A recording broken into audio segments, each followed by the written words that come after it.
Bonjour tout le monde. Dans un instant, vous allez partir pour l'Amérique du Sud, et plus précisément pour la Colombie. Mais avant, notez les dates des prochaines avant-premières surprises qui apparaissent sur votre écran.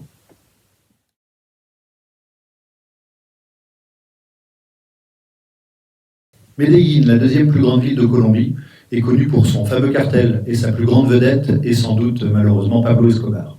Il ne sera pas du tout question de cocaïne ici, ou si peu, parce qu'un autre personnage célèbre de Colombie s'appelle Gabriel García Márquez, prix Nobel de littérature. C'est lui. C'est un poète, il fait ce qu'il veut. C'est lui aussi. 100 ans de solitude, ou Chronique d'une mort annoncée, pourraient être les sous-titres du film de ce soir. La mélancolie du poète va être centrale. Le film, divisé en 4 parties, commence par un chapitre intitulé « El fracaso », l'échec. Ça commence mal. Et pourtant, le tragique des situations est toujours contrebalancé par l'excès du personnage principal, le poète Oscar, qui côtoie involontairement le comique, le burlesque, et en même temps le pathétique. Excès dans l'introversion et, à d'autres moments, dans l'outrance inverse. Oscar vit chez sa mère. Oscar est donc un poète qui n'a pourtant jamais un stylo à la main, un alcoolique et un chômeur plutôt, un petit homme sans cou. Tu regardes, on dirait qu'ils n'ont pas de cou. On dirait qu'on a posé la tête sur les épaules et qu'ils se promènent comme ça. Hein? Un petit homme sans cou aux épaules voûtées qui déclame des vers de José Asunción Silva dans les rues nocturnes. Une nuit toute envahie de parfums, de murmures et de musique aérienne. Une nuit toute illuminée de lucioles fantastiques en son ombre humide et nuptiale.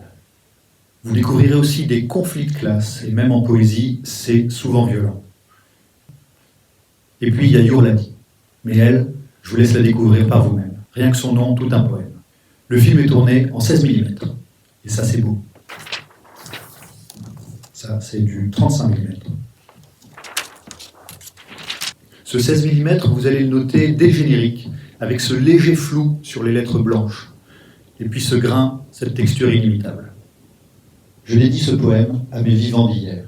Sur un écran, parfois, leur sourire si cher. Là, mes fidèles ombres sont de pellicule, où l'aube encore renaît malgré le crépuscule.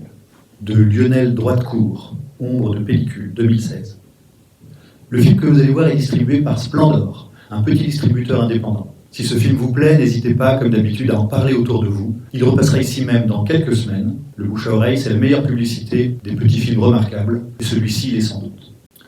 Un poème de Simon Messa Soto, c'est tout de suite en avant-première dans votre salle préférée. C'était le froid du sépulcre, c'était le froid de la mort, c'était le froid du néant, et mon ombre par les rayons de la lune dévoilée s'en allait seule, elle errait seule dans la plaine solitaire.